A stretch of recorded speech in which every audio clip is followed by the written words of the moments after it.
Sir আমরা বাসায় চলে এসেছি, আপনি লিফট থেকে নেমে বাসায় চলে যান। আরে কোথায় যাচ্ছ? মানে কি আমার বাসায়? কেন?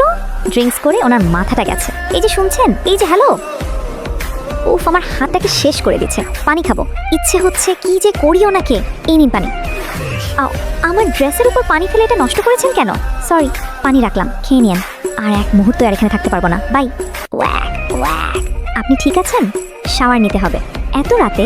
এখন ঘুমান, সকালে নিবেন। না, আমি এখনই নিব। ওকে, পানি গরম করে দিচ্ছি। আমি কিসের মধ্যে ভেসে গেলাম? কোথায় আপনি? আসুন।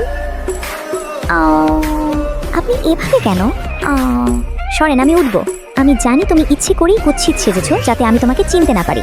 হ্যালো জেনি, তুই কোথায়? রাতে বাসায় আসিসনি কেন? বাচ্চাগুলোকে ডে কেয়ার থেকেও আনিসনি? কোথায় তুই? ও নো শিট, উনি ঘুম থেকে ওঠার আগে এখান থেকে চলে যেতে হবে। কি হয়েছে তোর? রাতে ঠিকঠাক ঘুমাসনি? মাম্মি তোমাকে কি গলায় আরশোলা কামড় দিয়েছে? এগুলো চোখ তো সিসি ক্যামেরা মনে হচ্ছে।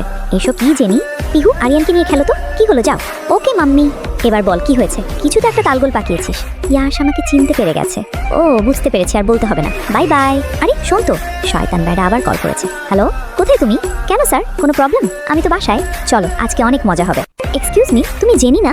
ও নো, এই আপুটা আবার কোথা থেকে এলো? চলো চলো এখান থেকে। ইগনোর করছো কেন? আমাকে চিনতে পারোনি? আরে তুমিই তো জেনি, আমাকে চিনতে পারোনি? 5 বছর আগে আমার সাথে ডেটে যাওয়ার কথা ছিল যে, কিন্তু তা হয়নি। তুমি তো দেখছি বিয়ে করে ফেলেছো। বাহ, কিউট কিউট বেবিও আছে। আমাকে ছাড়ুন, যেতে হবে। মাম্মিকে ছাড়ুন আঙ্কেল, আমরা আইসক্রিম খাবো। ও নো, উনিও দেখি এদিকে আসছে। বাচ্চারা তোমরা দ্রুত লুকিয়ে পড়ো। মাম্মা আমাদেরকে লুকাতে বললো কোন? চুপ, জোরে কথা বলো না, শুনতে পাবে। জেনি দাঁড়াও বলছি। জেনি, আমাকে দেখে পালাচ্ছিলে কেন? আমার পারমিশন ছাড়া বাসা থেকে চলে এসেছো কেন? কেউ? চলো আমার সাথে। বাচ্চারা তোমরা সেফলি বাসায় চলে যাও।